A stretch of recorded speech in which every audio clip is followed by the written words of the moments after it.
Let's look at some additional examples of these special cases for factoring binomials.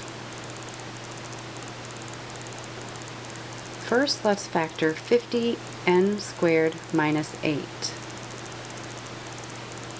Anytime you're going to be factoring, you always want to start by checking to see if there's a greatest common factor. In this problem, it looks like both of those are divisible by 2. If I factor out of 2, I'll have left 25n squared minus 4. And I notice that I have a binomial that has two perfect squares. So this one is going to factor by difference of squares.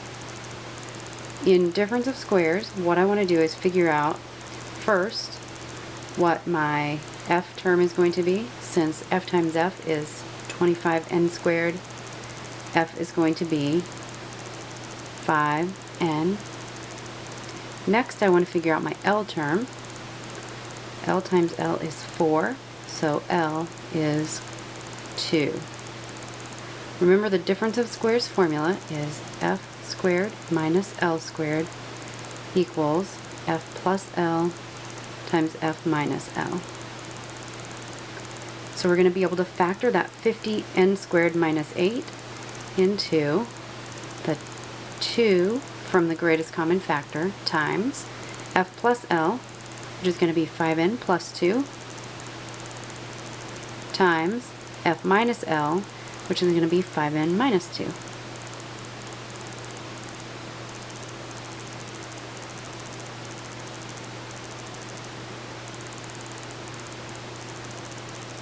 Okay, our next example.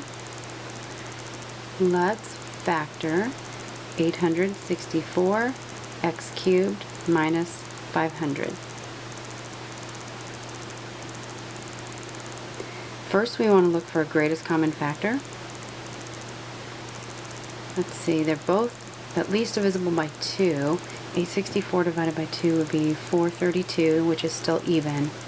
500 divided by 2 is 250, which is also still even. So let's try 4 and see if that works. Let's see, 4. 864 divided by 4. 4 goes into 8 twice, goes into 6 once, and then 24 is left. So 216x cubed minus 500 divided by 4 would be 125. Now let's look at what we've got left. We have a perfect cube here and a perfect cube here. So this is going to be difference of cubes, and the difference of cubes formula, f cubed minus L cubed, equals, let's see if we can remember, the binomial times the trinomial. Starts with f and L, and then we have f squared, fl, L squared, and we fill in the gaps with SOAP. So we have SOAP. S, same sign as the problem, minus, O, opposite sign, plus, and then always positive at the end. So let's figure out what f is if f cubed is 216x cubed. So we've got to figure out what times itself 3 times would give me 216x cubed. I already know the x times x times x is x cubed. I need to know what number would give me 216. So I can try, let's see, I'll try 4. 4 times 4 is 16. 16 times 4 is 64, so that's not it. It can't be 5 because it doesn't end in 5. Let's try 6. 6 times 6 is 36. And then times 6 again would be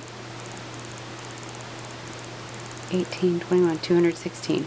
So it looks like it's going to be 6x, because 6x times 6x times 6x gives us that 216x cubed. Let's look at our L term. Since L cubed is 125, L is going to be 5 times 5 is 25, times 5 again is 125, so L will be 125. So we go back up to our formula, L will be 5. We go back up to our formula and we're going to fill in the F spots and the L spots. So this is going to be, we have the 4 from our greatest common factor times f minus L, which is going to be 6x minus 5 times f squared, so 6x times 6x,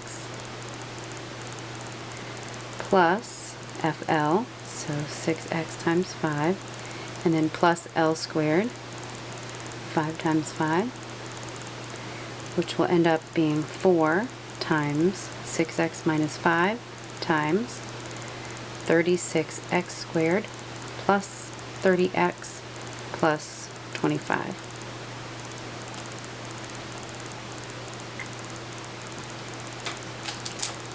Let's try another example.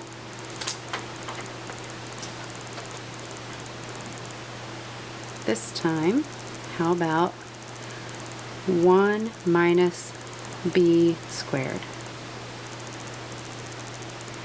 We always start out the same way. We want to check and see, is there a greatest common factor? In this case, there's not. So we're on to factoring. You see that we have two terms, which is a binomial, and both of those are perfect squares. So we have difference of squares, since it's subtraction. Difference of squares is f squared minus L squared, and it factors into f plus L times f minus L.